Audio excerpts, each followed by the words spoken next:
Stop worrying what other people think about you. Would you even value their opinion? Do you respect those people who talk crap about you? Would you even go and call them on a Friday night and say, "Man, what could I have done better?" You wouldn't even ask them what they thought of you, but yet you're listening to what they think of you. And that was the biggest turning point in my life as a coach, as a person. None of us become who we're meant to be alone. Every story has people who helped write it. So let's talk about them. Welcome to the Mentor Sessions. Welcome back to the Mentor Sessions. I'm Big Mike. You know, one of the things I've always learned is that the people who make the biggest impacts in our life aren't always the ones with the biggest title. There are coaches, our teachers, our siblings, and they are the ones who believe in us and challenge us and help us become more than what we could be. Tony is that man. Today's guest is Tony Cade. Tony is a husband, a father of 5, educator, coach. He spent a lot of his life coaching football, softball, working in the Idaho juvenile justice system. And he doesn't teach his lessons through a textbook. He teaches them through his life and the things he's learned. We're going to learn about the coaches that helped shape him, Coach Lewis, Coach Buck, that helped him be the coach that he is today, and how he's gotten through the adversity and struggles in his life. So sit back, relax, and join us for a great conversation.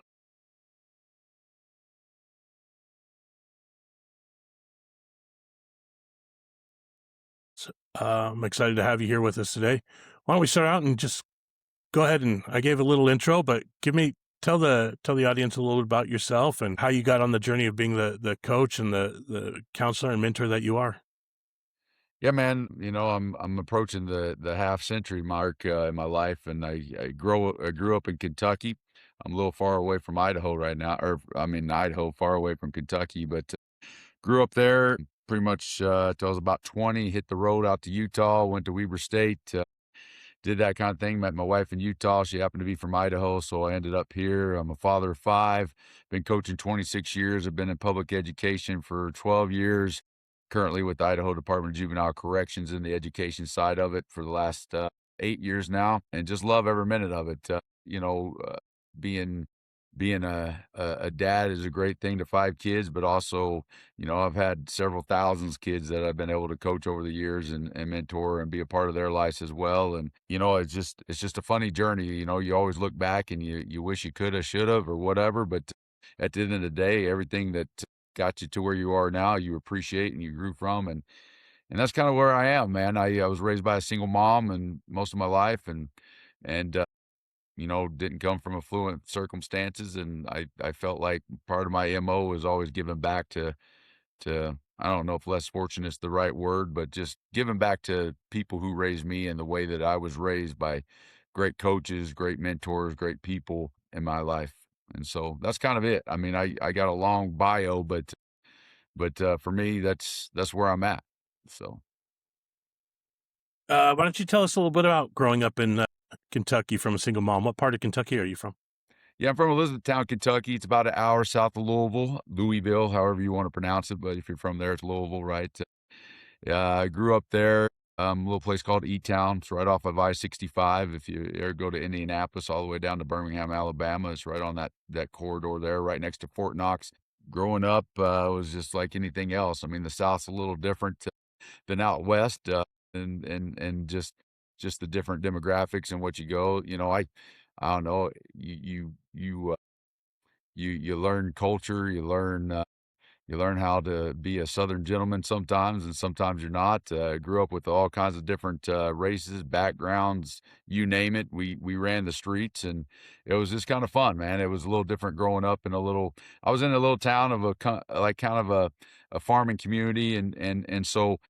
Growing up there, played Little League football, I did soccer, we did the baseball, the same thing all American kids do growing up. And my mom, she came back to Kentucky. She was in the Air Force in Barksdale, Louisiana, and Bossier City. If you ever been there, that's where I was born. And she separated from my father when I was about 1, and she went back to where she came from in Kentucky and raised me, put herself through school. She was making $1.50 an hour as a I think they call them an LPN. That's what you do before you become a regular nurse. Put herself through school and made a whole whopping $3.50, and we walked everywhere and didn't really have money for gas. And so anyway, just living the dream there, and then she remarried when I was about 13.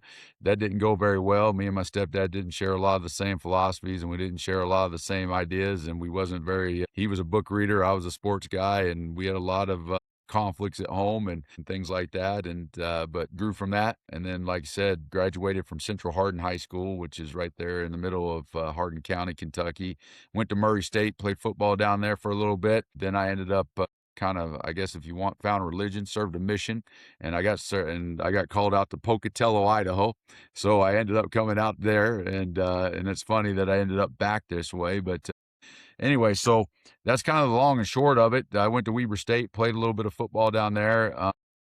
Figured out I wasn't going to the NFL, so I might as well get serious about life. So I got a job, and I was going to school and found a job that I sold countertops, making $40,000 a year at a little kiosk in the Ogden City Mall. And I didn't need school, right? You're making 40,000. Why do you need to go to school? And like I said, my wife was a teacher there in Ogden, Utah, a little place called D Elementary, and I met her there. Job opportunity opened up in Idaho Falls, Idaho. That's where my company was from. And so I took it. They gave me the Jackson market, the Montana, the Utah, and Idaho market. So we moved to Idaho Falls, and I guess I've never looked back. I just went west to Boise. So that's where I'm at right now. That's that is quite. I was wondering what brought you out here, if it was Yeah. playing for Weber State. When were you at Weber State? I was there 2000 to 2002. I was back there when Johnny Gray was the running back and Coach Graybell was the head football coach. We battled the University of Montana all the time. They used to kick our butt in the Big Sky. And so anyway, it was always us and them in the battles every year there at Stewart Stadium, it seemed like, or going up to Missoula. And it was good times. We had a good time up there. And anyway, had a lot of great memories from there. And like I said, I always thought I was athletic until you get to see other kids there as just as athletic as you are, and especially coming back off a mission. So I walked on. I played center and outside linebacker, and I was a great scout team member for them. And what got me my start at Murray State was long snapping, actually, to believe it or not, out of high school. Walked down there and followed a girl. I had a scholarship to a place called Georgetown, Kentucky, which is a small school out of a place called Georgetown, Kentucky, which is just north of Lexington. I ended up following a girl to Murray State, and I walked on down there as a long snapper. So anyway, if you ever want a good way to get into college, become a long snapper. It's great Right. opportunity. Yeah, long snappers, and you listen to Pat McAfee. He'll tell you punters as well. Exactly. Yep. Those are the Exactly. positions that are greatly needed, but very overlooked by people trying to be the next all-star football player. And Yeah, and people they're don't realize how much time goes into that. I mean, it's kind of a discipline, right? I mean, getting the ball back there, and I'm trying to remember what my coaches used to say. If I couldn't get the ball back there in 1.5 seconds from the time that we snapped the ball, then it was you were fired. So, and 1.5 is kind of a long time. I mean, from 15 yards deep. You watch punters today. You play in a league, Mike, and I watch some high school kids, and they can't even be at 15 yards. Nobody can get them the ball 15 yards deep on a punt anymore. They have to be about 7 or 8 yards, right. and that's about Yeah, as far as you can long snap a ball, and it gets blocked all the time. So yeah. anyway, No, it's kind of it's interesting. hard. It's hard to do. It's Yep. definitely hard to do. Right. So you left Weber right before Ron McBride took the job there, Yeah, Ron and was a little bit after that, right? And yeah, he would have been a great coach. He was a character to coach for when he was down in Utah and stuff. But yeah. yeah. So my my son, he was stationed in Fort Campbell Yep. recently. Yep. So Yep. I know that's a different part of Kentucky per se, but I will testify to what you're saying about the difference between Kentucky and Utah and Idaho. It's totally different animals, totally different breeds when you bring Well, the those funny two thing is, yeah, in. we played Fort Campbell. We go down there and play them. Fort Knox, we played them as well. But you go down to the Screaming Eagles down there at Fort Campbell, Kentucky, and I believe that's the 81st Airborne down there. Correct? Is that, if I'm not 101st, mistaken, 101st. 101st Airborne down there. Correct? Yeah. And what a great community! All these armed forces. It's funny because Fort Knox used to be the boot camp when you go out there. They don't do boot camp at Fort Knox anymore, but it was like a thriving city. We would go play there, and they'd bring in aluminum bleachers all around the stadium, and they would have all the guys there for boot camp banging on the aluminum bleachers. You couldn't hear a thing, and nobody had a dog in the fight from those battalions. But on a Friday night, it was loud, it was happening, and for a small school, and you could hear those sergeants, you'll cheer and you'll cheer loud, and I mean, it was a battle. I mean, every time we go down there, and I always wondered why Mountain Home wasn't more like that. I mean, honestly, I played football in Mountain Home. I mean, up here, you'd think you go to these military bases, and it was pretty happening, man. And it's definitely interesting. But Well, you got to is think. your son in the airborne? Is that what he's doing? Yeah, he's air assault now. But Oh, he does wear an airborne tab. good. My son-in-law, who's also military, will tell me there's a difference, and Jake will tell me there's a difference. But being a civilian my whole life, I don't know the difference. I'm just proud of both of them. Right. That's awesome. Jake's now stationed up in Alaska, is where he's Oh, at now. good for him. So My son's National Guard here in Idaho, and he joined, and he's working on the Blackhawks there at Gowan. So he's, in fact, right now he's up here for his 2 weeks for the summer. So they're up there doing their drill, but same type of thing. And he always talked about going to airstrike school and airborne. And yeah, I mean, he wasn't full enlist; he just went to the National Guard. So, but interesting. That's awesome. Good for them. yeah, I'm super proud of him. Yeah. Jake was a kid that and he knows this. I'm not spilling any secrets, but we battled a lot when he was a teenager, and to see him grow up and become the man that he is now, I couldn't be more proud. I couldn't be more proud. So Isn't that interesting though, Mike? It's interesting, right? My kid was the same way. I could never see him taking orders from anybody, especially his own dad. And then he goes to Fort Sill, Oklahoma, which he swears he never wants to go back for boot camp again in his life. And then ends up in Fort Eustis, doing his AIT. But and a good segue here is, as a coach, I I mean, I grew up next to Fort Knox and everything else, but I really wasn't a military guy, just like you were talking about. But I always brought the National Guard in. Our 2 days during the first weeks of football camp, I'd always bring the National Guard guys, the local guys in, and they would come in and do my first two-a-days. I would put all my teams through that team building with the logs and the heavy weighted vest, and I'd let the drill sergeants just get on them, and I'd watch kids talk back to them, and they'd have to do crab walks for 50 yards. And I'm like, hey, guys, and I felt bad sometimes, like as a head coach, I'm watching this, and I'm just going, man, you guys, you got to understand what discipline is. And these guys have been through it. And it was a great, I guess, temperature or climate for me to understand where these teams, when I'd first take over, these were like the first groups that I would ever have. And I'd bring the National Guard into every one of my programs. And it was just so fun to watch the team change from being so selfish to being team centered just in those 2 or 3 days that you would bring some discipline and some structure. And that goes about a little bit about what we're going to talk about today, and mentorship and discipline and owning actions. And I just think it's awesome to see those types of guys that you get around kids that need it.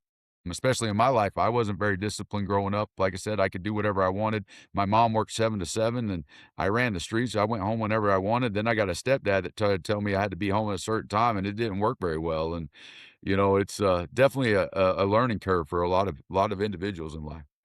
it it definitely is. Now, Yeah. I was just about to ask you about that. You talk about being raised by a single mom who worked hard for you to raise you guys, and then bringing in you had a stepdad that was. I'm sure that was a totally different experience having someone around the house. When you were growing up, you got heavily involved in sports. What kind of impact did a lot of those coaches have on you? Well, I'll be honest with you. So before even my stepdad came in the picture, I played soccer. I mean, I was a soccer kid, and I was great at it. I mean, I was like going traveling great. And about third grade, I got fat, and I don't understand why, right? And I shouldn't use those words, loosely, but I went from being pretty skinny pretty quick. My grandfather, I call him Papa, is my mom's dad, basically was my father figure growing up. And like I said, my mom went back to where she grew up, and my grandfather pretty much was raising me. I mean, just while my mom was going to school and working, and he would take me to school. And he passed away when I was in third grade. And it's amazing to see and working with kids now in my life and seeing trauma that happens, and people don't really recognize trauma sometimes, but things that happen in your life that makes things pivot for you, without even like acknowledging that that's happening.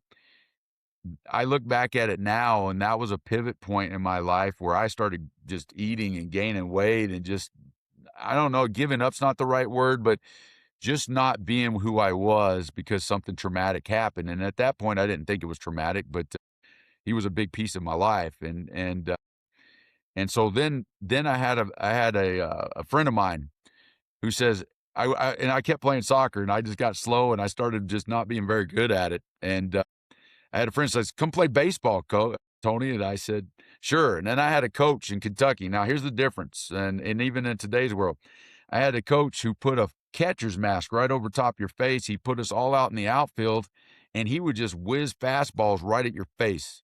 Like, just throw it right at your face. Right. I mean, just as fast as you can. And we hear all these stories of coaches and stuff. And I'm going, I'm out there, never picked up a bat in my life, never had a glove, and I'm trying to raise my glove. It just ain't going fast enough. And I'm like, this sport really sucks. I hate it. So I wasn't a baseball guy. So then I had another friend of mine who says, "You know what? You're a fat kid. You ought to come play center for us." So I ended up in the E-Town Panthers. The high school team was the Panthers mascot, but they had the E-Town Youth Football League, which was tackle football. And it was interesting because you play flag football, then you get drafted. They had a draft day, and I kid you not, it's an interesting concept, and maybe I know there's more that do it, but you go from flag football, they draft you on a Saturday. All the tackle coaches come into the community center, and they look at all the kids who are of age now to play tackle, and they draft you. And it's a serious draft. They look at like how fast you are, how big you are, what size pants you wear. We go and do all that stuff, and then you get a call from a coach and says you're on our team or you're not, or you get called for the other teams. And so I played for the Elizabethtown Panthers, and it was great. And we always battled the Elizabethtown Wildcats. Believe it or not, in Kentucky, the Wildcats, right? But anyway, in the Super Bowl, they had the whole thing, and that's where I really found my love for football. I had a guy named Coach Smith, and he was a hard coach. I'm probably 10 years old at this time, and what I love about Coach Smith, and it's funny, he just retired from coaching football 2 years ago. I mean, the guy I think he's 78 years old and just retired in the Elizabethtown Football League out there. But the guy loved kids, and he was honest with kids, and he would coach his rear end off for any kid, no matter who you were, what color you were, where you came from. He wanted to win, and our little league team won. And it was about, you stretch from the time that we did right over left, and if you didn't touch your toes, he was on you, right? And it was just the little things that made us, appreciate discipline. And you can say what you want. Kids have changed, structures changed, generations have changed, and the hard coaching just probably isn't the same anymore, which I can kind of agree with a lot of because I'm still in it. But those are the ones that shaped you. And so that was really my first mentor. I'll be honest with you. After my grandfather passed away, Coach Smith would pick me up, take me to practice when my mom couldn't. It was either that or I'd miss practice. And he would come, pick me up, drop me off. Really, and I wasn't the only one. He had a I think it was called an Isuzu. I can't remember, but he would put 6 kids in the back of this little Isuzu and I drive think it around might have been the E-Town. Isuzu Trooper. I think I remember those back in those days. Yeah. Yeah. And he would put us in, and he would just pull up right on the curb, and we would jump out, and he would just leave. I mean, that's what it was. And he would pull up on the curb, and we would jump in, and then he would take off. And And let's so refresh those, people memory. 6 kids in a Isuzu Trooper was a tight fit. That yeah, was a yeah. tight And fit. so, yeah. And so anyway, those were kind of fun. And then moving on to middle school, same thing. I had a great coach, football coach, and I just played football at this point. I didn't do anything else besides. I started picking up a basketball, playing outside basketball. I know it's a kind of a lost art now, but we used to play basketball outside on driveways and everything else. And we used to call it chuck ball. Nobody had refs. We just hit each other. We played football. It was no organized basketball. And in No Kentucky, blood, no you either foul. were really No good at blood, no basketball foul, or you, right? but yeah, no blood, I no said foul. no And blood, so no anyway, foul. You keep going. that's right. And when it snowed, and in Kentucky we had ice storms, and we would Yeah. play outside, and it was just ice. It wasn't snow. it was just ice, right? And we would just play chuck ball. We just throwing people into snowbanks. It was great. I look back at it today. I'm like, I don't know how I didn't die. But anyway, and so anyway, going to middle school, I still kind of bigger kid. About seventh grade, I started growing up instead of out. Playing basketball, loved it. Tried out for a team. Coach Kaplinger was his name, and he was always about explode, explode. He was just, I mean, like if you watch a guy, a drill sergeant guy, he was just always in your face, just intense all the time, just a dude, and really loved Coach Kaplinger. I'm playing at the city schools in Elizabethtown, Kentucky. Made the basketball team my seventh grade year because I could actually shoot. It was pretty fun. Never played it in my life. Organized basketball. And then my mom gets remarried, going back to my stepdad. And my stepdad was an Army guy. He was in Desert Storm, the first troops going into Iraq out of Kuwait, and great guy. I mean, like I look at it today, and I mean, I shouldn't have gave the guy such a hard time, but when we were growing up, we didn't agree. And anyway, he decides to move me and my mom. I'm an only child. Moved me and my mom out to the country, a little place called Rineyville, Kentucky, right outside Elizabethtown. It's about 20 miles outside the city. And of course, that means I have to change schools, right? And I have to go to county school now and not to a city school. Just made the basketball team, loving life. And I'm just going, where am I going right now? This is ridiculous. And another, another probably, tick in the armor of me and my stepdad. I hated, right? I hate him for doing it. Made new friends, made the basketball team. I actually loved it. Made the county school team at West Hardin High School. I was one of 4 freshmen that got to dress JV in football at Central Hardin. Central Hardin was a new high school that just got built. And anyway, so I'm out of county school now, loving life. It goes to 9th grade at this school, so you're the big man. So 7th, 8th grade, 9th grade. Now we're not in the high school. Then you go to high school, Central Hardin High School, and you're a 10th grader, and you're back on the lower end of the podium, right? And you're not the big man on campus anymore. And met Coach Lewis. Coach Lewis, another great mentor in my life. In fact, I keep in touch with him all the time. Just a great leader. And you know what was great about him, Mike, was here's a mentor, and you have these in your life as well. He didn't say much. I mean, he never yelled at you. He never said anything. He's the head coach of a school of about 2,500 kids. We're the county school. The school up the road at North Hardin was a school of like the city kids, and E-Town was the independent school. But Coach Lewis was the type of guy that you just never wanted to disappoint. And he didn't have to say it. I mean, you didn't have to get yelled at by Coach Lewis. He would just look at you, and you knew you just did something wrong or you disappointed the man. And I remember in high school, I was not always the greatest student, and I would always never take paper and pencil to class, and I would always cheat off the hot girl next to me, and my girlfriend's best friend was next to me, and I said, I need a pencil and paper. And I still remember one day my English teacher says, no, you're not getting that today. In fact, you're going to go ask Coach Lewis for a pencil and paper. And I said, no. Anybody but Coach Lewis. I mean, and she goes, in fact, you're going to have to sign a piece of paper that says you went to him and got this pencil and paper. Oh, And her name was Miss Legans, and I'll never forget this moment, Mike. I walked out there, and I probably spent, I think those classes were 50 minutes at the time, and I probably spent 45 minutes contemplating my life before I went to Coach Lewis and asked him. And it was funny because I walked into his office way out in the field house, and I said, Coach, I don't have a pencil and paper. I forgot it in my mom's car. He goes, you're so full of crap, Cade, right? And he's like, here's a pencil, here's a paper. That's all he said to me. Signed the note, then saw him after practice, and he would just look at me and never say a word. And I just knew I disappointed the guy, right? Just in that one moment. And then, but he still loved me, right? He still picked me up after that. It wasn't like he ignored me. But I just remember that, and this was in 10th grade, Mike. I mean, I'm probably 16 at the time, and probably one of the biggest life memories or life lessons I ever had was that moment, going back. And then I follow him because he was a great teacher as well, great educator. He taught weights for Pete's Dragon. It wasn't great, but loved his class, never wanted to miss his class, and just a mentor that way, and how he taught and how he talked and how he walked. And he'd walk into a room and everybody just be quiet, right? And I always looked up and aspired to be guys like him, right? And so then moving on, I'll fast forward a little bit, served my mission, a lot of great experiences in Idaho, a lot of great people, loved it. Again, I go from a place that had First Street Baptist churches every corner, or Catholic church, to a place that has LDS churches every corner.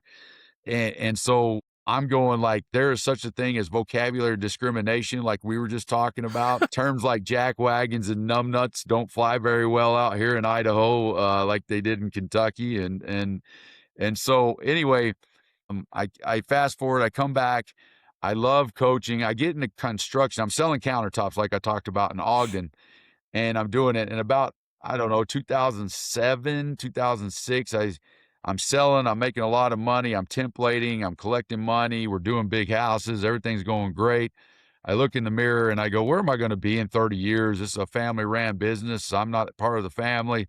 So what am I going to do? And I had my first kid and I said, I can do this on my own. Right. And in 2007, I had two kids at the time, actually. I started my own countertop business and we're doing really good. We're busting out all kinds of countertops and just doing a really good job. And then about '09, I don't know if you remember 2009, about everything just, it was like the faucet Oh, turned I off in remember. construction. I remember. Yeah. And so we closed up and I'm coaching at Blackfoot. So funny thing is I started coaching Little League football, Sand Creek South, which was a great little football team. I started when they were fourth grade. We battled a lot of good Skyline teams, a lot of good teams. We end up in the championship for 3 years. We win it. A lot of great kids, a lot of great families. In that time, I took a varsity spot over at Blackfoot High School. And if you know anything about Blackfoot, Hillcrest, that whole area, that's a rival school. So I'm coaching varsity Blackfoot. I'm coaching Little League Sand Creek. Uh, I'm bellying up my company now, and I'm going, what can I do? So I go back to school and become a teacher. I go to Idaho State University. I get my degree. I do summer school. I busted it out in 3 years and I become a teacher. I get my first job at Sand Creek Middle School up in Idaho Falls, but I'm on the varsity staff down in Blackfoot. And I can literally look out my window, Mike, and I can see Hillcrest practicing because the practice field's right out the window. And I'm going, what is going on, man? And I'm coaching these little guys and we're winning and everything's going great. And then a guy named Darren Owens showed up to Hillcrest. He ran the butt sniffer or the double wing, if you know what that is. And nobody knew how to stop it. It's the most brain numbing offense you'll ever meet. It's 3 yards in a cloud of dust, but people win with it and everybody wants to run it until they figure it out. So why I say all this, and I won't bore everybody with it, but Coach Buck, Stan Buck, was the head coach at Blackfoot High School. And Coach Buck was probably one of the biggest influences of my entire life. And why I say that is he was a lot like Coach Lewis was to me in high school. I started out, he gave me the job as a freshman defensive coordinator at Blackfoot High School. We had a great group, me and a couple other coaches. We were young, and I got to be up in the box on Friday nights of every varsity game, and I could be in the ear of the offensive coordinator. It was great, and I learned a lot. And what I liked about Coach Buck is he wanted guys who wanted to be head coach. He didn't want guys to just be coaches. And if he hired you to be the defensive line coach, you better be the best defensive line coach in America. You didn't care that you didn't know anything about DBs or quarterbacks or running backs. You better know everything there is to know about D line. And he gave you that autonomy, right? And he let you coach. And if he heard you say something wrong, he would correct you.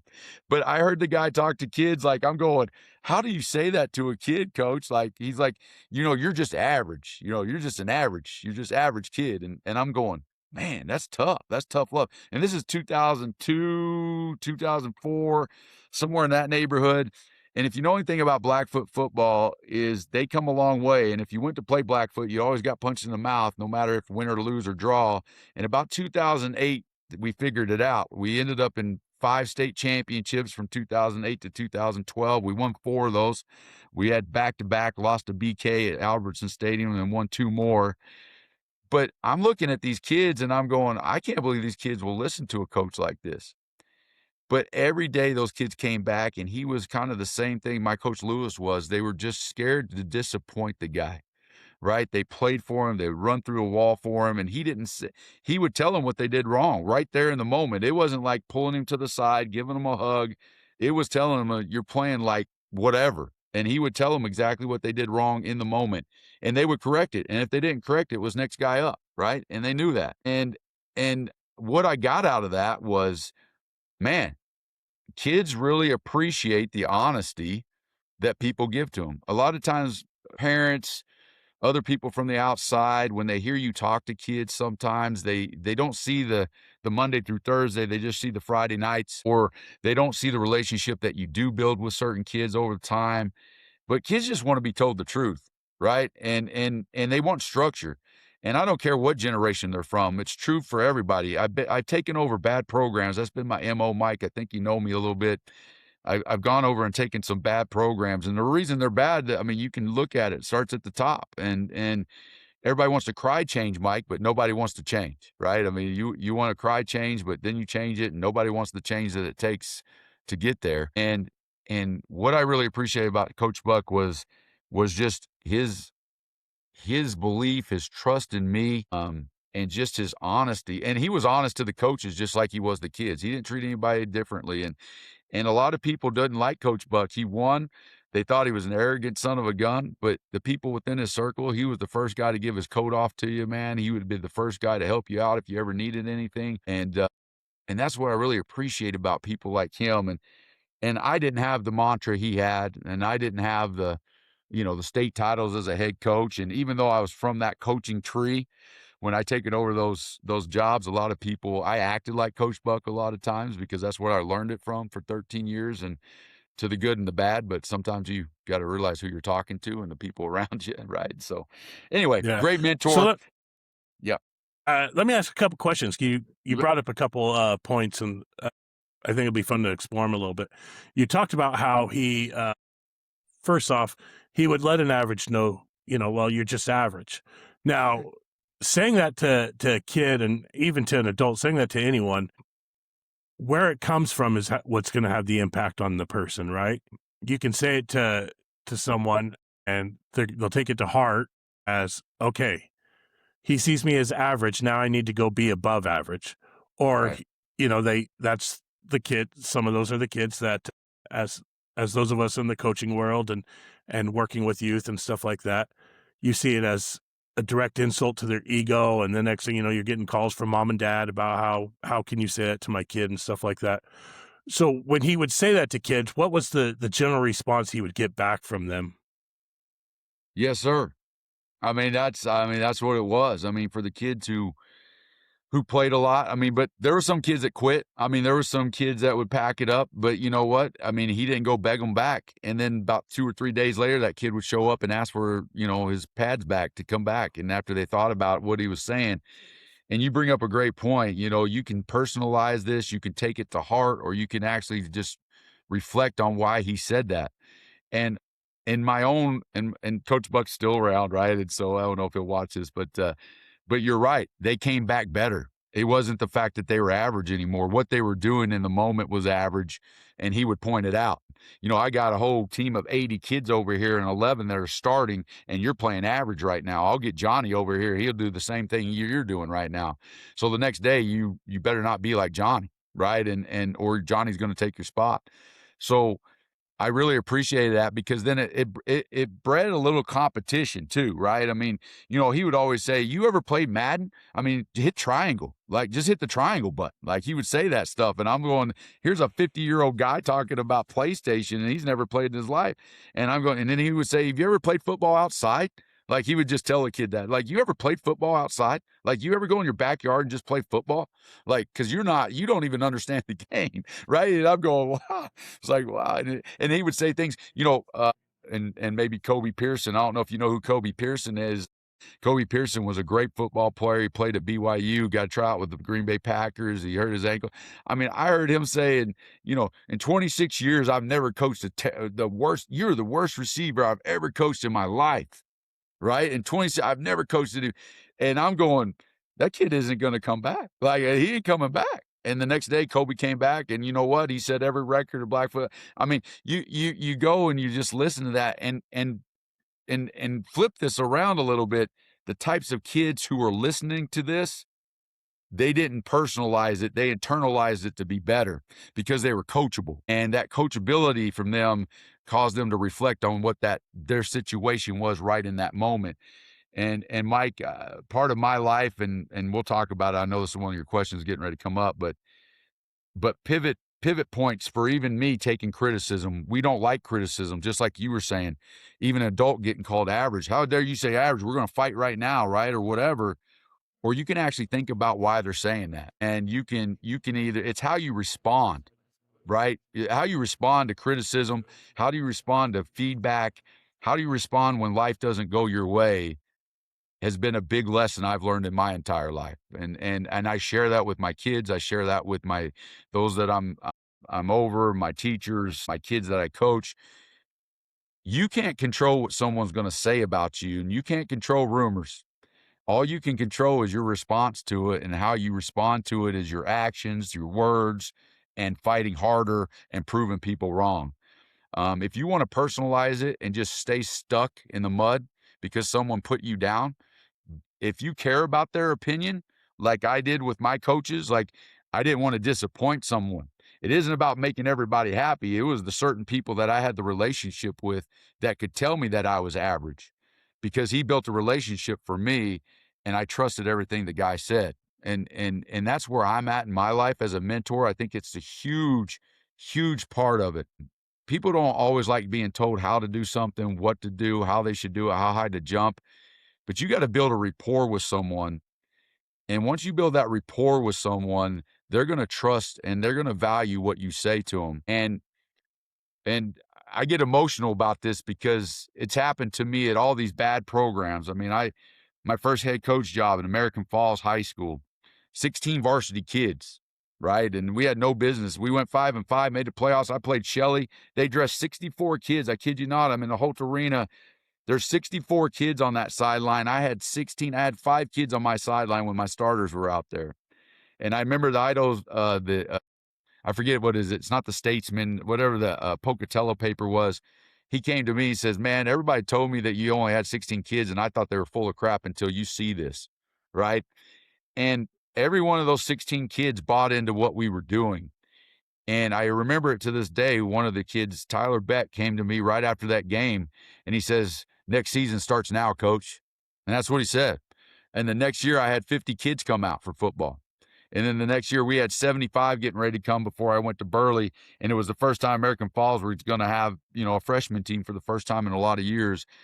But it was the fact that everybody else would see how hard, like, I would coach, and it was passion. And I love the Nick Saban quote. Mike, do you know that is? You know what Nick Saban's quote is? He's got plenty. What does he say? Passion looks like aggression to the unmotivated, Yeah, right? that's a great quote. Yeah, and I'm that guy. Like, you will see me at a basketball game. A lot of people are scared to give me a basketball job. You're like, "Man, you ever seen Coach Cade on a Friday night on a sideline? Put him inside a gym. This might be crazy," right? The next Bobby Knight. Yeah. So anyway, and again, coming back from the South over here, the dynamics are a little different, right? And how you coach and and football's life, basketball's life. Out here, it's just, we're just happy to be here sometimes, right? And so the passion looks different to other people. And what I'm getting at is people see that passion. And if you've never been around passionate people that really wear it on their sleeve or come from the heart, it does look like aggression. It looks like it. And people they I don't know what the right answer is. They put you in a different column. And I used to internalize that.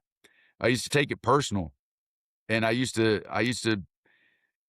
don't know. I fight back about it a lot. Now I don't care about their opinions. The pivotal point in my life probably 10 years ago was stop worrying what other people think about you.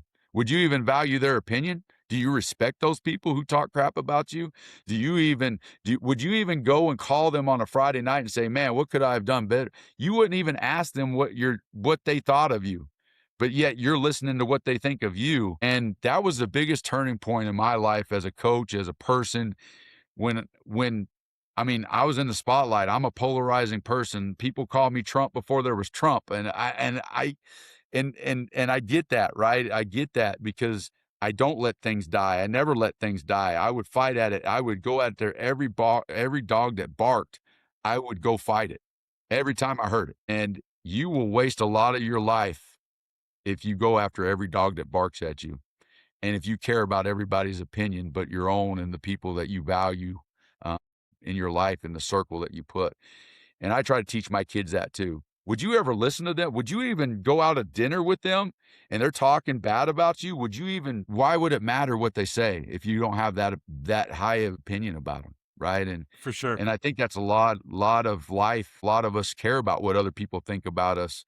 And to a point you should if they're bad, but some point failure, if you care about your failures and what other people say about you, you're just going to be stuck. You're never going to move forward. And I love Winston Churchill's quote. I think I shared it with you, but when you talk about, success is going from failure to failure without hesitation, right? You're only going to be successful from your failures to your failures, and do it with some enthusiasm, because you can laugh about it. And when you start laughing about your failures, uh, and you can just pick yourself up and keep going, or you can just stay down on the ground and let other people beat you down for every failure that you have and play the victim part. I think that's been my biggest life lesson, Mike. I mean, honestly, as a mentor, as a coach, those successes is how you do it with enthusiasm. And people have tried to make me a monster. People have said things that, frankly, have not even been close to truth. Uh, and other people, I'll be honest with you, Mike, I get more mad at the people who believe it than I do the people saying it. Right. And it's Yeah. like, you're going to believe someone that Well, doesn't even know. it's hard when someone who knows you comes to you and says, "Hey, I just heard this," and it's like, you've known me for how long? Right. Is that really what you wanted? You let them say that, and were who were you in the room? Were you the voice to say, like, that's not the Tony I know? That's Right. or did you just let them say it and let it sit there without defending you? That's how.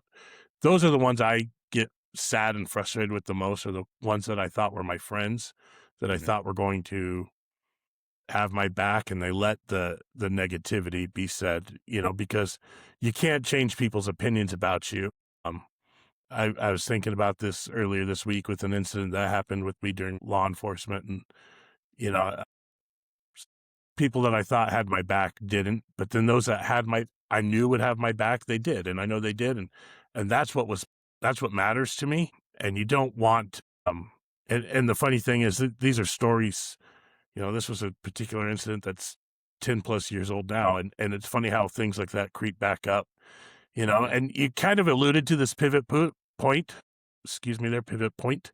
And I don't know how much you want to get into it. I know the story a little bit from conversations and from things, but I know it was a very defining moment to you at the time, and I also know that you have taken the lessons you've learned from that and have really pushed forward to share those important messages that you've learned from it. Yeah, just like you said, like, who's saying it? Why are they saying it? Were you around me? Do you know the facts? Do you know whatever? And if you asked me about a pivot point, and one of the biggest ones is I took over Burley High School. I went for American Falls. I didn't get fired there. Burley called me. They hadn't won a lot of football games. They loved what I did in American Falls. We kind of turned it around, not in wins and losses, but just bringing it back to normal. And they had the same problem. They're a 4A school, 56 kids playing football, not a lot of kids out and things like that. And I went down there. We ended up, I'll give you a funny story. Starting the pivot point. Loved my time in Burley. I'll be honest with you. The community's great in Burley. Loved it. Every minute of it. My MO's always been not getting along with the administration, and sometimes you got to wear that hat. And that's one lesson I learned as a coach. I can get along with parents and families and kids, and I can count on one hand or two hands now problems in 26 years of kids and parents 6 times out of every kid I've ever coached. My problem has always been admin. And anyway, so when I went to Burley High School, same problem. I said, how does a 4A school not have a freshman football team? I shook my head. I had we had a nice facility, turf field, great weight room. Everything was awesome. And I said, we are not going to have a freshman football team at 4A classification. And so I kid you not, I dressed 13 kids my first game against Century High School. Century comes rolling in 2 charter buses, Mike, 2 charter buses, right? Comes rolling in with their JV and freshmen. And I had 13 kids dressed as freshmen. I didn't bring down sophomores or anybody else. And we're down 32-24 at halftime. Great game, right? We end up winning that game 36-32. as a freshman, 11 kids. And I think it's because they took some of their freshmen and brought them up to JV, but whatever the reason. And the next week, coach, I had 40 kids from that high school come out for freshman football. 40 kids, right? Because now just one win that hasn't happened in a lot of years, they came out, right? And it was awesome. It was awesome to see. They had to wait their 10 days to play. That they couldn't play the next game. They fought through that. I ended up going into the equipment room, and we had pads. They used to play at this place called Budge Field. It was a grass field, and they had pads still with dirt in them, right? I mean, they've been on turf for 15 years before I got there. And they had these, and I had to start putting kids in these pads that were probably 30, 40 years old from the old days. And I'm going, okay, we got a problem now, because now the next year, my second year of Burley High School, I have 125. That's not true. I had 90 kids my second year, and we didn't have enough equipment. And I went to the administration. I was like, listen, we don't have enough equipment for them. And they said, well, I don't know what you're going to do about it. Just put them in the old equipment. You can put the freshmen in the old helmets and the old shirt. I'm like, I was baffled. I was just baffled. And they didn't even have an understanding that you had to recondition helmets. These are the principals at your high school. 4A didn't even know you recondition helmets every 3 years. And we had a great booster who bought 100 helmets, and they didn't understand that you can't just recondition them every 3 years. 100, you got to put them on some kind of rotation, so you don't have to come up with $5,000 every year to do all 100 helmets.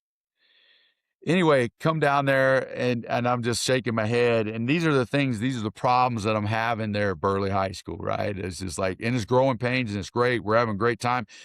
I win 3 games, right? I beat Buell High School in triple overtime my first year down there. I get water dumped on me, Mike. Buell High School is a 3A little school.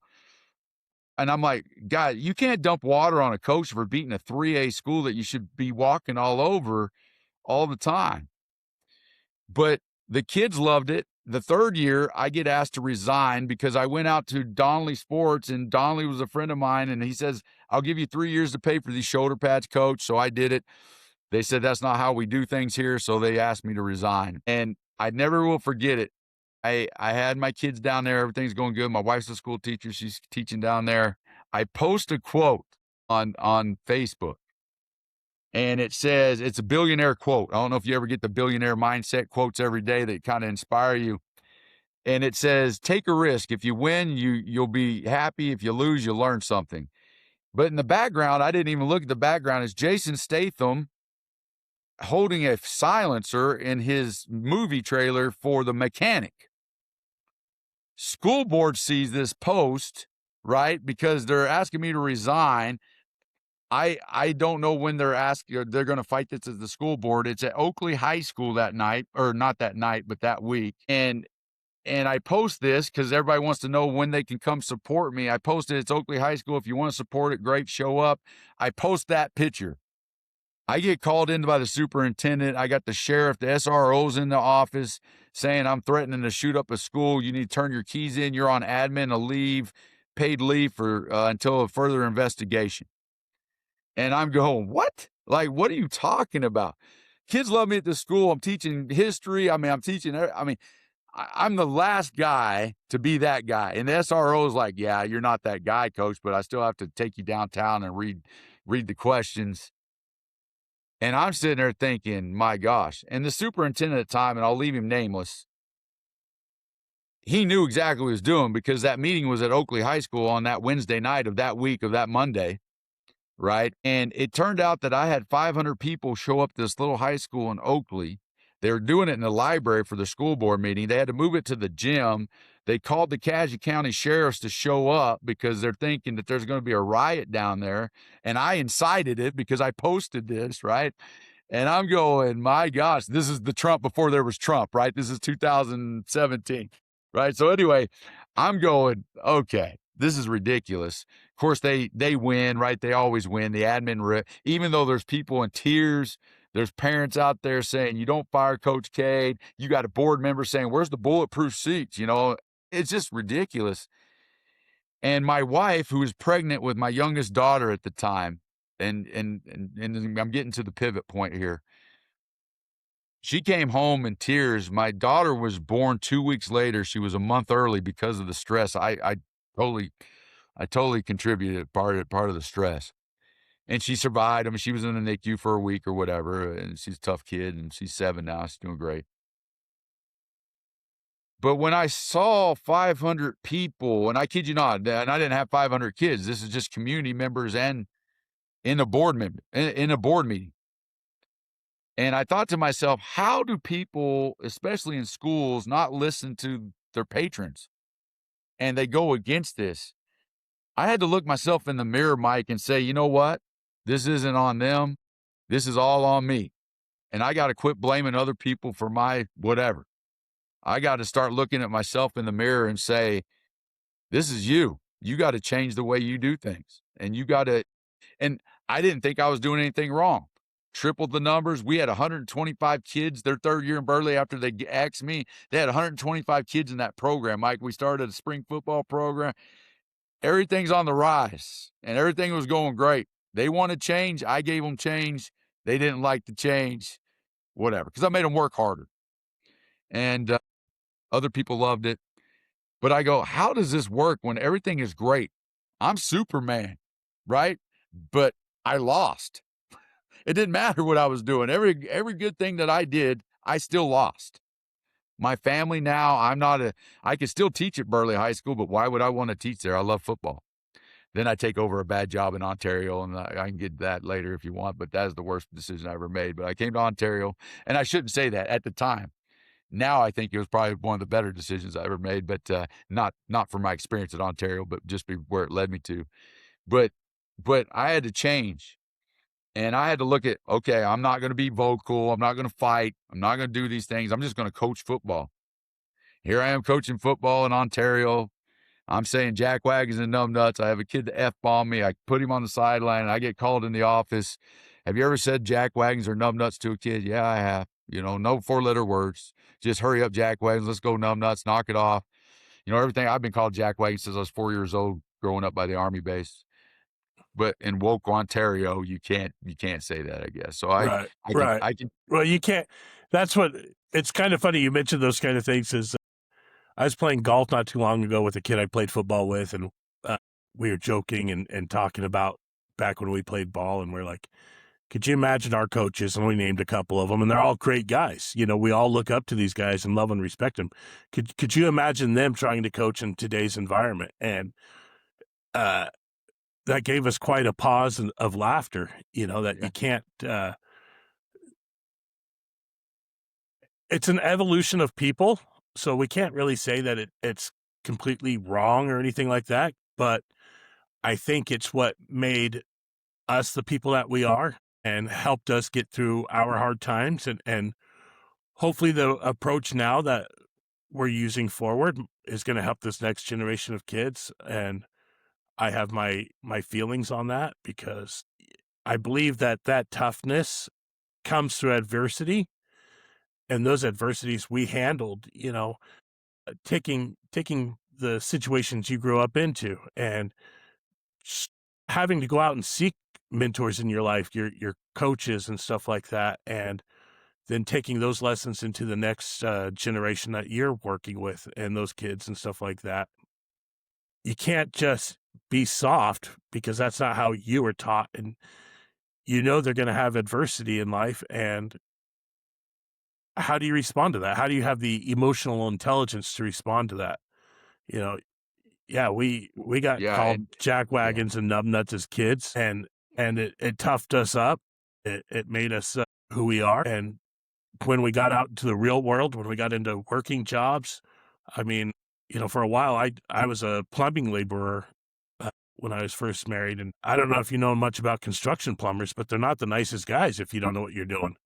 But being able to take that verbal abuse and threats of physical abuse, it didn't faze me because that was just another day at practice to me. And it helped me learn. It helped me grow. So I get where you're coming from. I really do. Well, and I think it's not necessarily what you say and how you say, and I've learned that, and everybody says generations have changed. Your generation, my generation, our coaches wouldn't survive now, but I think they would. The funny thing is, it's the environment that you find yourself in, and you can look at your setbacks, right? When I look at setbacks, don't define us, and that's been a mantra that I picked up since I've since I've done all this. Here I am in Ontario, Oregon, and I'm wondering where am I at that this isn't okay, right? That, I mean, no, I mean, I got a kid throwing a helmet after he F-bombs me at LeGrand, Oregon. I put his mom's out of the bleachers, sister's on my sideline, giving him a hug while he's throwing a tantrum, and I'm supposed to be okay with this? Like, where do I go that this is all right, ever? And I get called in the office and I get blamed for that, and I get asked to resign or be relieved of my duties. USA Today picks up this story because the district says that coaches, what they say, coaches bullying behavior is reason for resignation. And I'm going, but I'm good enough to still teach all the freshmen at Ontario High School, but I'm some monster. And it just, so right there, I went into a little bit of a depression. I'm just going, I can't win. I can't, there's no matter what I do, what I know for all the years I've coached, the success with Coach Buck, being in successful programs, taking over bad programs and winning, not winning by record, but winning in kids who believe what Coach Cade is saying to them, and they're playing for something other than wins and losses, but something bigger than them, and understanding what team is and what persons are and what service looks like in life. Those were the wins for me. And then I get this, and it brought me down a notch, not in humility, but personally. And I'll be honest with you, I had a sophomore in high school. I left it to other people to coach my sons, and this is one of the biggest regrets I have in my life. I had a son, my oldest kid was a sophomore at the time up here in Ontario, and I had another son who was a 7th grader. And I thought wholeheartedly when they got to high school, I'd be able to coach them, right? As a dad, as a coach. Uh, I look forward to it. And I've coached thousands of other kids, and I let other people take care of my kids until they got to me. And it was taken from me. It was taken from me. And there wasn't a dang thing I could do about it. There was nothing I could do about it, right? And how am I going to combat this now? How am I going to look my oldest son in the eye and say, I'm not going to be able to coach you? We look forward to this all our lives, and we traveled the country, and we've done everything together in summer, and I don't get to coach you. And my youngest son at the time in 7th grade, anyway, long story short, he was playing middle school football. We left him there. I yanked my other kid and my daughter out of the school. Ontario didn't treat me good. I get letters at 8:30 in the morning to come and meet at 3:00 in the afternoon. And I would think about what are they going to say to me all day while I'm trying to teach a class and trying to do my real job. And I think to myself, I go, they're just doing it. I don't want to be here. You don't want me here. I don't want to be here. I'll try to get out of here. So I applied at this place called the Idaho Department of Juvenile Corrections. Uh, I, I'll be honest with you. I thought to myself, you know what? Why not? I didn't know how much it paid. I didn't know where it was. I didn't even know what it looked like. I went in there. They did an in-person interview where you went into the classrooms, and I'm thinking these kids are going to be in handcuffs. It's going to be, and it wasn't. These kids are just normal kids, just like anybody else. And they were in class. There's only 10 of them. And in a class of 30, it's only 10 in each of the pods. But I thought to myself, like, man, these are the kids who actually would listen. Well, they wouldn't listen to you at first until you build the rapport that we talked about. And I think about all the setbacks that they had in their life. I did a second interview. They hired me as a teacher in Nampa. I taught there for 3 years, loved every minute of it. I had kids from, I can't tell you everything, but like kids from all kinds of, this isn't the detention center. These are the lockups. These are the adjudicated kids. We have one in St. Anthony, one in Lewiston, and one in Nampa.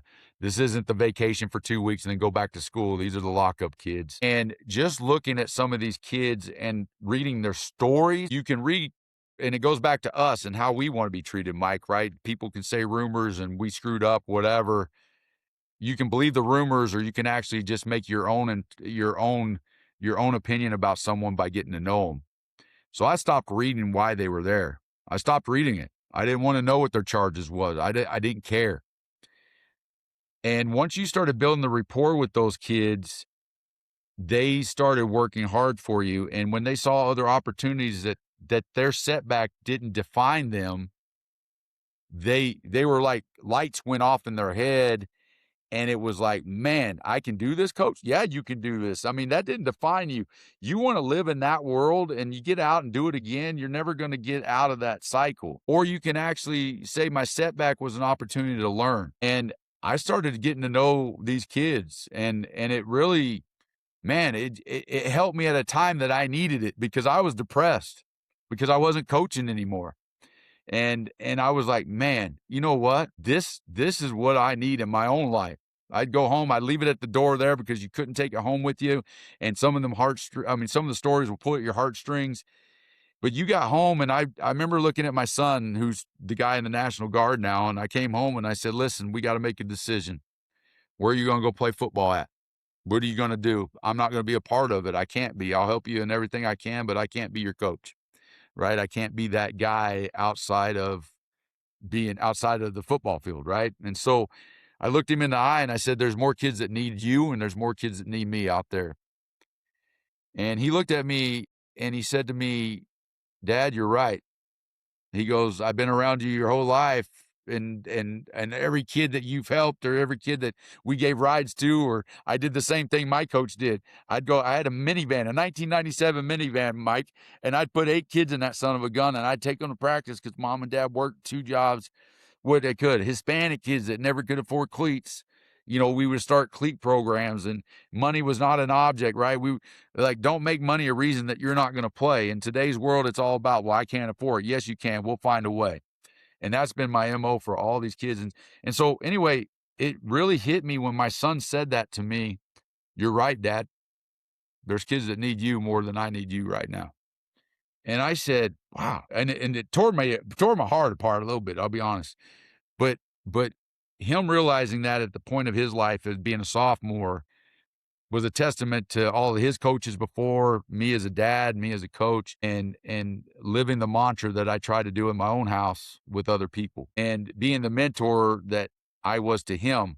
And then now watching him, like you said, with your sons, doing great things, and a kid that I never would thought would be where he's at right now. Lead car salesman in Pocatello at Phil Meter Subaru. Now he's in the National Guard, and I'm going, this is not the life I thought he would lead. And he's got a job with the FBI now. I'm sitting there going, my gosh, man, like, how cool is this? And my son's playing football at Eastern Oregon and running track there. And he was another one. Never got to coach him in high school. Would have loved to. Sent him to Bell High School. He had great coaches out there. Got to play in some state championships. Probably, if he went with me, probably would never had that chance. But I guess getting full circle on that, right? USA Today picks up, makes me a monster. They put it in the Argus, which is the local paper here in Ontario. The Malheur Enterprise writes a hit piece on me, and I'm going, what is going on, man? Like, and everybody's calling me. One of our biggest memories of you, Coach Cade, these kids who have kids now, who are like going to PA school. You know what their favorite memory of their sophomore, freshman year was? Being called a jackwagon. They're like, Coach, that's like our favorite memory was Coach Cade calling me a jackwagon when I'd show up late or I would do something stupid, right? And that got me out of a dark place, this job, this opportunity. And I've kind of just gone to the admin side of it and still working it, love it. I miss the general population of kids every day in education, but I still have an opportunity to be part of it. And that. So anyway, went to New Plymouth, coached, built that program back up, and now I'm coaching girls basketball of all things. I coached girls basketball a long time ago at Hillcrest as well. I'm at a great school, great environment. You want to talk about a great environment shape everything, and great leadership. And sometimes it's your environment. And I guess is where I'm getting at, Mike, is as a mentor, and as I had to be my own mentor. There comes a point in your life where all the people that you've looked up to, your friends or the people who've been a part of your life, they're there for you, like you said, but they're not right next to you all the time. And you have to rely on your own devices, and you have to live. You can either live what you preach, or you've been fake your whole life, right? And you got to answer that question one day. And I tell my kids that all the time. Coach K believes in me. Coach K trusts me. Coach K, knows that I'm going to be somebody. And being a mentor and being a coach is seeing and believing in somebody before they see it in themselves. And I truly believe that. And at times in my life, I look back and I go, I needed to be more like that for myself. Believe in yourself, trust in yourself, see the things ahead of you that you don't know yet. Don't be scared of failure because failure is going to happen. No matter what, you're going to screw up. It's going to happen. But did you laugh about it? Did you stay stuck in it? Did you blame other people for your failure? Or did you get yourself back up, dust off, and be enthusiastic about the next adventure that you have? And after the Ontario one, that's what happened to me. And I think every kid that was a part of that transition in my life that built me there, and my own son and my own family, my wife has been a trooper. You know, she's believed in my dreams everywhere I've drove. We've been to 7 school districts, and she's been along for the ride. And anyway, I guess I get emotional thinking about it. But when I got to thinking about what we were going to talk about today, Mike, a lot of time being a mentor, sometimes you got to be your own mentor as well, and you got to look to those examples in your life, and you got to rely on what they taught you for See, that's the yourself. point that I just wanted to bring up was Yeah, you, in those points, you've got to, you know, sometimes you've got to go through it alone. You know, there's sometimes where you're going to be alone with the negativity and with the thoughts inside your head. But, and you brought up something that I think I'll, for lack of a better word, just kind of push back on, because you said you got to be your own mentor, but you relied upon all those lessons that were taught to you, the lessons from Coach Buck. I think it was Coach Lewis was the first one you mentioned. And you took those lessons forward and you learned, okay, now how can I apply these lessons to my life and where I am? You know, maybe asking yourself, am I just being average, or am I, did I fail these kids? Where in your heart you knew you didn't, but I know when we get that seed of self-doubt, it allows it to grow on us and grow in us. But then once you saw the impacts from the letters you got from the kids and realizing, okay, wait, like you said, you've always had a tough time with administrators. And now that you're an administrator, you probably see the other side of it a little bit more and trying to reconcile both those things. well, And then, you have to, right? You have to. yeah, Yeah, but then you take what you've done with juvenile corrections. And, that was one of the things when I worked in law enforcement and when I worked in corrections and stuff like that, having to take those kids, those young people, even, some of them were older than I was, and try to remind them that, like, this moment in your life, as horrible as it is, does not define who you are. right. It's not going to define where you can go in your life Exactly and what right. you can accomplish. And then when you see them years later, or they reach out via social media or whatever, and you're like, hey, look what I've done. Look where I'm at now. And it just kind of helps reinforce those lessons. And, one of the things you were talking about was all the lessons you took back from those coaches, picking the kids up, getting cleats for them, and making sure that money wasn't the reason they weren't going to play. Because I think you, as their coach, as the leader there, and seeing into their eyes and seeing in their hearts, they needed the field as much as you needed, or probably if not more than you needed them on the team, but they Yeah. needed that in their life. And they needed people who believed in them, that they were more than what they thought they were. Because, they can go back to their neighborhoods. They can go back to their broken homes, broken, be it people in the homes or just the spirit in their homes, and just keep falling back into those same cycles that, I knew. I joke and I tell people I knew it was time for me to retire from law enforcement when I was a bailiff in a court, and this kid said, "Hey, you're Coyle, right?" And I was like, "Yeah." And they said, "Hey, my mom and grandma told me to tell you hi."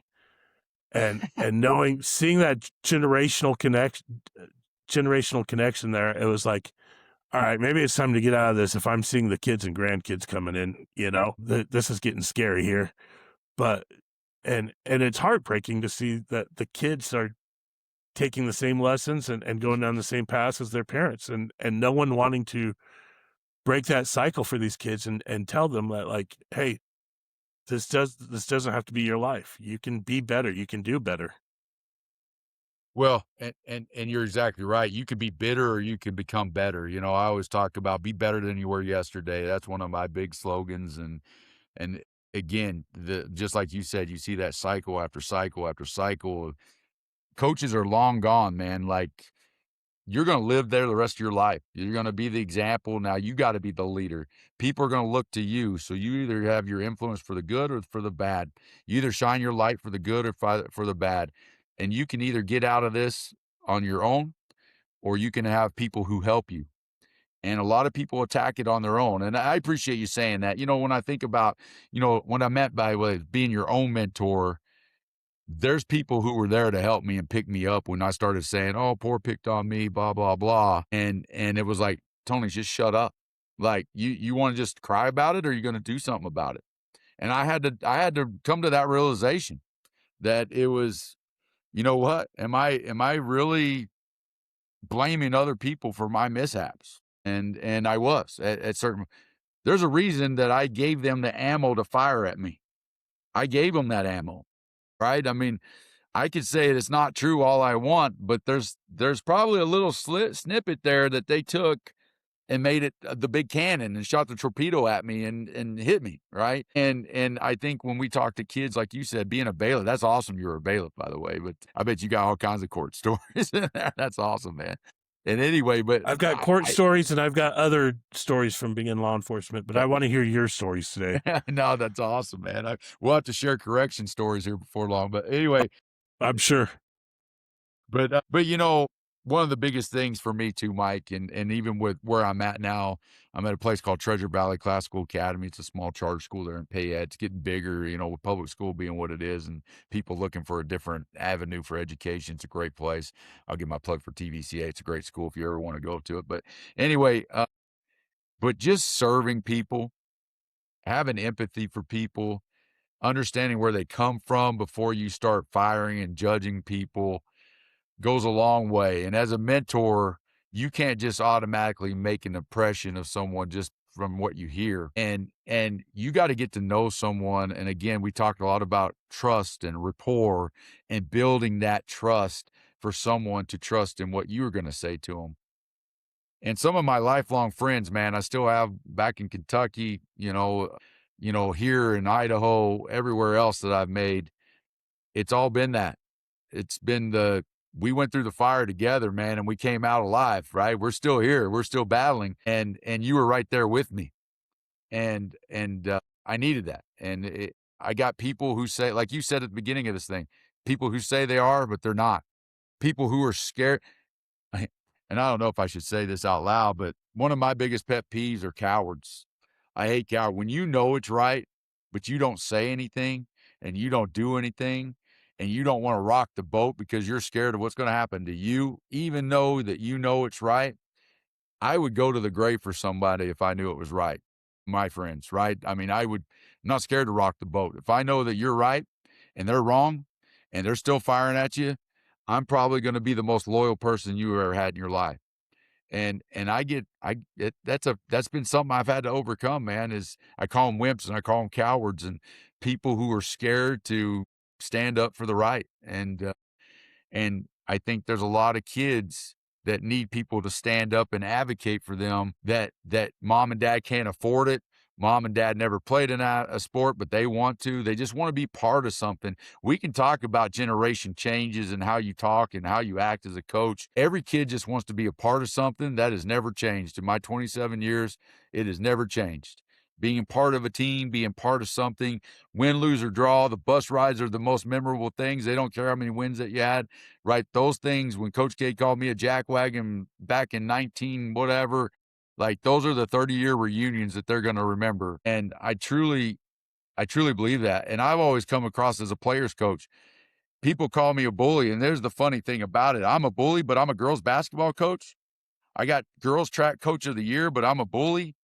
Right? I tripled the numbers of your school with the people playing football, but I'm a bully. People don't want to, it just doesn't make sense a lot of times. But again, I had to quit internalizing that and just go off of my actions. I'm a bully, but I got how many kids playing for me? You want to call me what? But did you ask the kids? Did you talk to them? and your actions speak louder than your words, and mom and dad have always told us that, right? But, keep showing up, right? You gotta be consistent in what you do. That's the mentor part for me. Being passionate about who you are, what you're trying to do, building the next generation who are gonna take care of me when I'm old, right? And hopefully I give them some kind of lesson that they're gonna remember. But you can't just stay under your covers when things don't go wrong. And I was at that point. I ain't gonna lie. And I had to come out from under those covers, and I had to laugh about it. Quit being dumb. Cade, get back up. Shut up. Quit being bitter.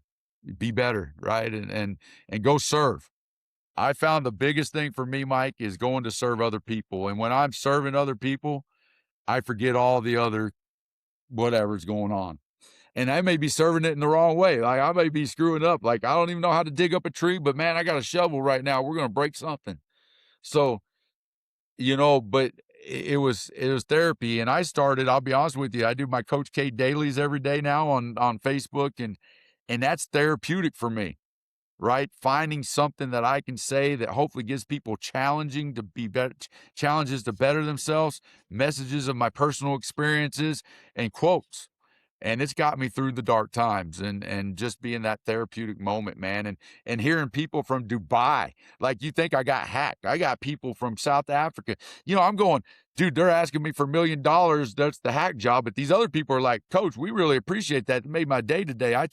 I'm like, all right, I don't know if this is real or not, but I made friends across the world just on social media through therapy, through just sharing your experiences. And that's what me and you, man, like, where did we come to be friends, Mike? How did we become Uh, friends? it was actually from Zach Dolner Yeah. reached out and suggested that I should reach out to you and Yeah. to come help coach my football team. Yeah. The offer still stands for you, but by connecting with you, I've learned, just reading your posts and seeing who you are as a person via social media. And I mean, I've learned so much about you today that gets me more and more excited about opportunities to work with you in the future. But, and to me, it's when someone that you and I probably both hold in high regard, like Zach, that when he gives a name, it's like, well, if he trusts that person, then I can trust that person too. Yeah. And I think that's what's important out there. And I think those are the messages we need to get out there. Coach, we're almost out of time, Yeah. and I Yep. appreciate you taking so much time with us today. No. Is there Yep. any mentor in your life that you want to take a moment, maybe someone that kind of keeps their head down and people don't think about, that really touched your life and you just want to give a shout out and appreciation to? Oh, man, there's so, you go back and, one that just sticks out to you. There's never really one. But I'm gonna be honest with you, if I can do one that's gonna sound so cliche and so normal, but my mom, right? I look at my mother and where she's at in life now. She's getting ready to retire. She's 60, I think she's 68. I don't know. She works in behavioral health with kids and juveniles, and what she did to raise me and just make sure I had everything that I needed growing up. She couldn't always get me to places. That's why coaches picked me up and things like that. But she worked her rear end off just so I could be what I was. And without her doing what that is, I never would have met the mentors that shaped me. But just looking at her and what she stands for, saving her gas money just so she could drive 15 miles to go help another lady. We had to walk. And I'm like, Mom, just go buy some gas. No, if I buy gas now, I don't have no money to help this lady at the end of the week. Prime example was serving other people before herself. She's always been that way. And shout out to my mom, right? And, I know, and you know what's great about my mom, and it goes, I think this is a fitting end, but never being scared to avoid failure, right? We always want to avoid failure. We always want to be perfect. We never want to screw up, but in those screw ups is what teaches us the life lessons the most. And I've like I said, I'm almost 50 years old now, and over the years, and I've been blessed with being a great team, terrible teams, but I've learned everywhere I've been is never be scared to avoid failure and always smile and be enthusiastic about it. I don't know that my mom was always enthusiastic when she failed, but it's funny every time she goes, sorry, Tony, I wasn't a great mom. That's what she said. And I'm like, Mom, why you say this, right? When you're 68 right now, you're a great mom, man. You've been great, right? And I think a lot of us look back and we're harder on ourselves, but look at what you accomplished and never be scared of that and be better than you were yesterday. You know, that's my mantra. That's what I live by. And if I can do something better than I did yesterday, then I win. I win the day every day. But shout out to Mom, Coach Buck, Coach Lewis, if they watch this. I mean, always influenced. Those are probably my top three of my life, and then also my sons, my daughters, my family. Mike, you're an inspiration as well. You're a mentor, man. I appreciate you doing this, and I watch these things, and I'm like, man, these are Thank you, sir. I great. Like, appreciate it. and watching what you do to your football team and the guys that look up to you as well. So, anyway, I appreciate that's it. my Thank you. shout out. You Yeah. you know, that's that's a great note to leave, and I think we need to leave it right there. It's like, don't be afraid to failure, 'cause, you're gonna learn, and it's as you said earlier, it's from your failures, it's where you're gonna learn your successes in life, and I've learned that,